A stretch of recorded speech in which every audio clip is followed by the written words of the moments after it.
like, this bill is progress, and we've had progress on the issue over the past number of years, and that progress has been the way progress should be. It's incremental. It isn't happening all at once. The bill isn't necessarily perfect, but there is progress being made, and that is progress that we can build on for the future, just as we've built on, legislation that was passed in relation to the rights of same-sex couples and unmarried couples in the 90s, and so on. We're now making further progress in that regard, and one leads to the other. One part of progress paves the way for future progress, and I would say the same in relation to this bill. I know that, and I will mention later on about some of the people who've played a part in the progress in relation to this issue. I note that Glen have welcomed this legislation, and that Dr. Fergus Ryan, who did a paper for Glen in relation to the legislation, he makes the comment that this bill represents a robust and comprehensive step in the right direction, and that both practically and symbolically these measures will, if implemented, represent real and substantial progress in the recognition and protection of non-traditional families. And just in relation to Dr. Fergus Ryan's paper, he did a very substantial paper on the legal provisions in the bill, and for Glen, he's the head of the law department in the Dublin Institute of Technology, and I had a read of the paper myself last night, and it's a very comprehensive analysis of the bill, and I would hope that some of the comments that are made in the bill are being taken on board by the Minister and the Minister of State and his department, because there's some important points made in relation to silences in the bill, improvements that could perhaps be made in the bill, and I would hope that some of that might be done in relation to the legislation at committee and report stage, and as it progresses then through the Seanad. One of the things that Dr. Fergus Ryan also says is that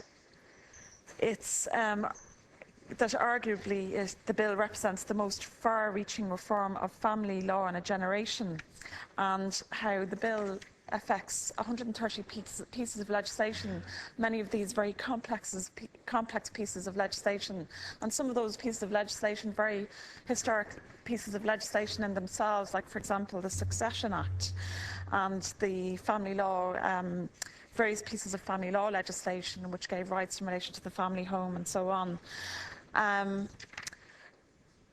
I would say that there's a couple of points that need to be made about the bill that maybe needs to be addressed as the bill progresses through the House or in separate pieces of legislation. One thing I would mention as well, I think that we need not to lose sight of, like, the bill is called the Civil Partnership Bill, but it also deals with the rights of cohabitees, and I would say that there's not a lot of awareness of that. That a lot of people who are cohabitees, because of the way the bill has been publicised, wouldn't be aware that the legislation also affects them, and I think that the government, there needs to be a campaign of public awareness in that regard, because when it comes to the cohabitees, the rights are applied to a cohabitee without them having to register in relation to their relationship. So I think it's important that people who are cohabitees are made aware of the provisions in this legislation.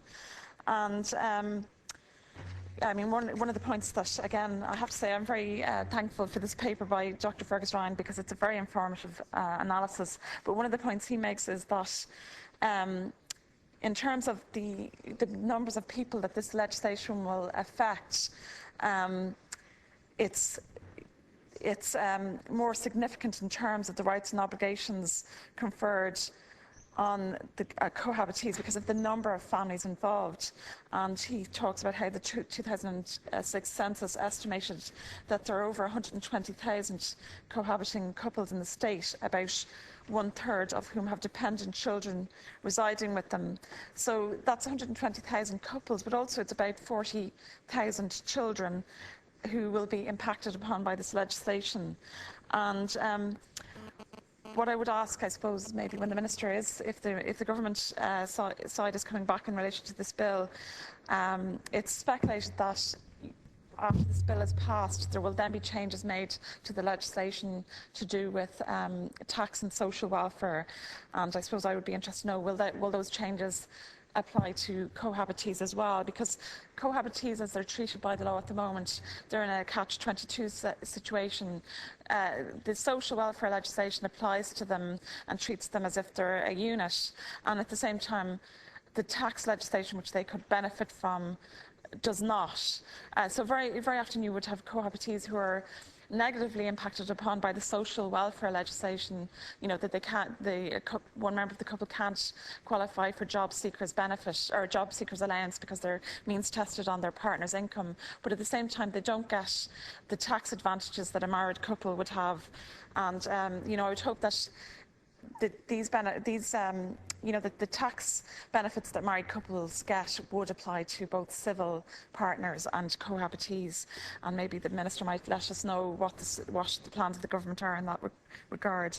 I would also just mention that, I'll make the point that is made as well by Dr. Fergus Ryan in relation to the fact that the bill is in a large part silent about the children of the couples affected by this legislation, that there's a need to do something about unmarried fathers and their rights. We are way behind other countries in that regard, and we're making progress, but the one area that we're not making progress on is in relation to unmarried fathers. And if there's 40,000 children and 120,000 couples, and then there's all the couples who don't live together, and some of these will be people in same-sex relationships as well, there needs to be something done about the rights of unmarried fathers, and they need to be given either automatic guardianship or something similar to what they have in Scotland and other countries in Britain, where there is, if you're on the birth cert, you automatically get guardianship rights, and I would really feel that at the very least we should bring in that measure here. In relation to the one thing about the paper on behalf of Glenn is it talks about omissions, or basically silences in the bill. So, the Glenn paper that Dr. Fergus Ryan has done up, he kind of speculates as to whether the legislation will apply in the same way it does to married couples, but the bill is silent, so there isn't clarity in that regard. And I think those issues need to be explored when we come to committee and report stage, because if you leave a silence in relation to important area, it could turn out to be a loophole, and people could turn out to be unprotected where they need to be protected. And I just would mention some of the points that that Dr. Fergus Ryan makes about children. He makes the point that a civil partner and her partner or his partner's children is a relationship that's not generally acknowledged for the purpose of the bill. And now he does go through how the bill, despite that, there will be protections for children. For example, he says that when the Section 2006 of the bill asks the court to have regard to the rights of any other person, and he says this may feasibly include the child of either civil partner. But what I would say, and I know that this would be the position that Glenn would take, and I think most people would feel this, and I'm sure public opinion would go this, we do need to make sure that our laws protect children. And if we don't deal with it in this bill, we're going to have to deal with it ultimately, and the sooner the better. And I would hope that the Minister will take amendments, even now with this bill, that will improve the rights of the children of civil partners, cohabitees, in relation to this bill. And if that's not done, well then when the bill is passed, we will have to grapple with that issue, because if we don't, there will be problems down the line. And we have to reflect the reality of same-sex partners who have children and cohabitees who have children. We have to recognise that that is a big part of the picture on the ground in terms of family formation. It always has been, but now more than ever, and public opinion, I would feel is well ahead of the government in that regard. And a minute to conclude, Deputy. Just to conclude, I want to say very briefly about people who have contributed to this. Obviously, groups like Glenn, there's individuals and various groups who've campaigned for this over the years.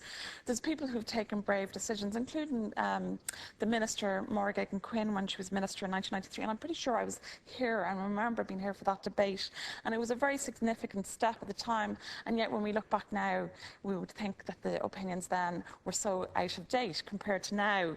But it was a very brave move, and all the people who supported that legislation at the time, it was a very important and significant step that has in effect paved the way for this legislation.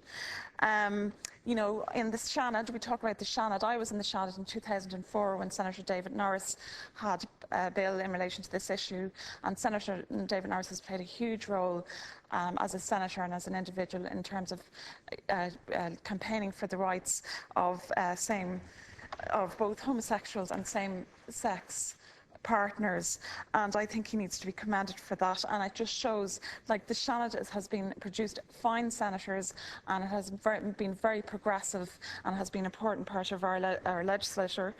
And then, you know, there's other individuals as well, but I think, you know, this is just another step on the way, and I think we'll have to make further progress when this legislation is hopefully passed fairly soon. Thank you. Thank you, Tuffy.